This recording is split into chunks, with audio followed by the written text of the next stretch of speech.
Police station में एक युवक का फ़ोन आता है। वो युवक पुलिस को बताता है कि वो कार से कहीं पर जा रहा था। रास्ते में उसको गोली चलने की आवाज़ आती है। जब वो वहाँ पर रुक कर देखता है तो पता चलता है कि एक युवक ने एक युवती को गोली मारकर उसके बाद अपने आप को भी गोली मार ली थी। पुलिस वाले उस युवक से घटना वाली जगह के बारे में पूछते हैं तो युवक उनको लोकेशन बताता है और पुलिस वहाँ पर पहुँच जाती है। दरअसल एक महिला वकील को उसके बॉयफ्रेंड ने गोली मारने के बाद अपने आप को भी गोली मार ली थी। बॉयफ्रेंड की मौके पर ही मौत हो जाती है, लेकिन युवती किसी तरह से बच जाती है। हालत गंभीर थी, गोली सर में लगी थी। उस युवती को गंभीर हालत में कोटा के मेडिकल कॉलेज के न्यू हॉस्पिटल में भर्ती कराया जाता है। ये घटना कोटा के आरपुरम इलाके में हुई थी। पिस्टल जिससे उस महिला को गोली मारी गई थी वो घटना स्थल पर ही पड़ी हुई थी। उस पिस्टल का कोई भी लाइसेंस नहीं था, वो अवैध थी। पुलिस वाले उस पिस्टल को बरामद करते हैं और आगे की कार्रवाई के लिए उसको जब्त करके अपने साथ ले जाते हैं। महिला वकील जिसका नाम पूर्वा शर्मा होता है, उसके सर में पीछे की तरफ से गोली मारी गई थी। गोली हड्डी के अंदर फंसी हुई थी। डॉक्टर पूर्वा शर्मा का ऑपरेशन करते हैं और ऑपरेशन करके गोली सर से निकाल देते हैं। गोली हड्डी के बीच में फंसी रह गई थी। अगर थोड़ी और अंदर चली जाती तो ब्रेन डैमेज हो जाता और लड़की की मौत हो जाती, लेकिन लड़की की किस्मत अच्छी थी, लड़की बच जाती है। लड़की के होश में आने के बाद पुलिस वाले लड़की का बयान लेते हैं, जिसमें लड़की बताती है कि 3 महीने पहले उसके बॉयफ्रेंड की शादी हो गई थी और वो अपनी पत्नी को तलाक देना चाहता था। इसी बात को लेकर उसका उसके प्रेमी के साथ झगड़ा हो जाता है और इसी झगड़े में लड़के ने पूर्वा को गोली मार दी थी। पूर्वा कहती है कि लड़का आपराधिक किस्म का था, उस पर पहले से ही कई मुकदमे दर्ज थे और उसके पिता भी हिस्ट्री शीटर हैं। लड़के के पिता पर भी कई मुकदमे पहले से दर्ज हैं, लेकिन दूसरी तरफ लड़के के घर वाले एक दूसरी ही कहानी बता रहे थे। लड़के की मां का ये कहना है कि उनका लड़का सुसाइड नहीं कर सकता, उसके साथ ज़रूर कुछ गलत हुआ है। पूर्वा उसके बेटे को शादी का झांसा देकर बड़ी देर से बेवकूफ़ बना रही थी और उसको इमोशनली ब्लैकमेल कर रही थी। उनके बेटे की शादी उन्हीं के समाज की एक लड़की के साथ 3 महीने पहले हुई थी, लेकिन शादी के बाद भी पूर्वा शर्मा उनके बेटे को टॉर्चर करती आ रही थी। तंग आकर वो अपनी पत्नी से तलाक लेने का फ़ैसला करता है। करण का पूर्वा से काफ़ी देर से अफेयर चल रहा था। दोनों एक दूसरे के साथ उज्जैन, जयपुर, खाटू श्याम जैसी कई जगह पर घूमने के लिए जाते रहते थे।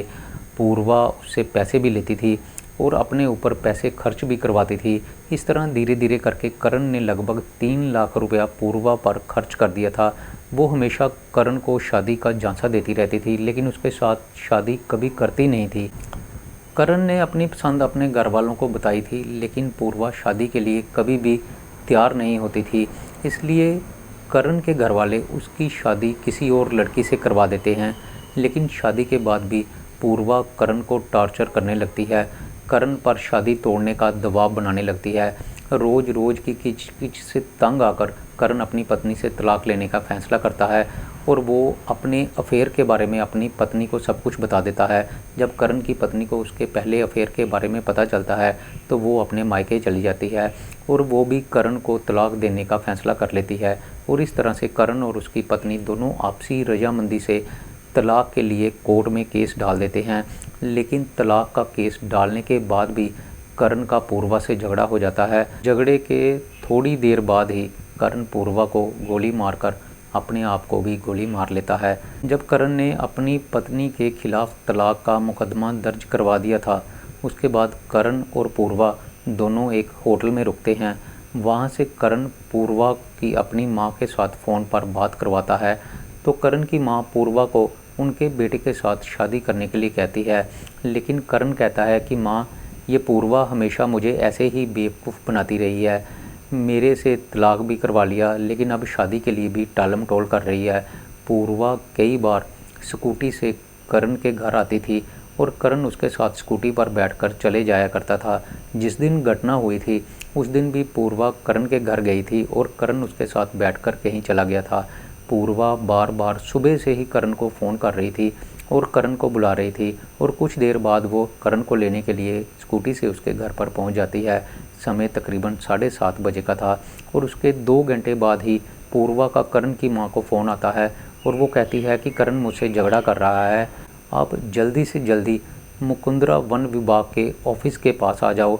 लेकिन यहाँ पर बड़े ताज्जुब की बात थी कि तब तक वहाँ पर गोली चलने जैसी कोई भी घटना के बारे में जिक्र नहीं किया गया था और ना ही पूर्वा ने फ़ोन को कट किया था। पूर्वा फ़ोन को चालू रखती है। करण की मां को बड़ी हैरानी होती है, उसको समझ नहीं आ रहा था कि आखिर उनके बीच झगड़ा इतना ज़्यादा बढ़ कैसे गया। पूर्वा उनको इमरजेंसी उनके पास आने के लिए बोल रही थी। पूर्वा फ़ोन पर चिल्लाने लगती है, चीखें मारने लगती है। करण की मां अपने छोटे बेटे कृष्णा के साथ बाइक पर बैठकर आर.के. पुरम वन विभाग ऑफिस के पास जाती है। महज 5-6 मिनट के अंदर ही वो उस लोकेशन पर पहुंच जाते हैं।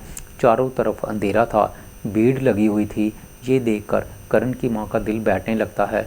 उसको लगने लगता है कि यहाँ पर ज़रूर कोई अप्रिय घटना घटी है। पूर्वा दूर बैठी हुई थी, करण रोड साइड पर पड़ा हुआ था। कृष्णा करण को उठाना चाहता है लेकिन करण होश में नहीं था, उसको गोली लगी हुई थी, खून काफ़ी बह चुका था।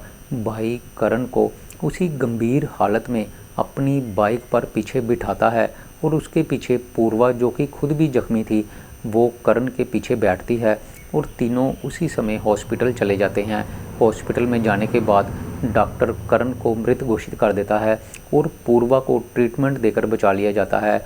और पूर्वा होश में आने पर पुलिस को बताती है कि करण ने उसको गोली मारकर अपने आप को भी गोली मार ली थी। लेकिन ये बात करण की मां मानने को तैयार नहीं होती। उसको लगता है कि उसके बेटे के साथ कोई गहरी साजिश की गई है। नहीं तो ऐसा कैसे हो सकता है कि उसका बेटा जिसको गोली मारना चाहता हो उसको पीछे से गोली मार भी देता और वो बच जाती, जबकि वो खुद मर जाता। उसके पास कोई पिस्टल थी ही नहीं, वो जब घर से गया था खाली हाथ गया था, तो घटना स्थल वाली जगह पर पिस्टल कहाँ से आ गई।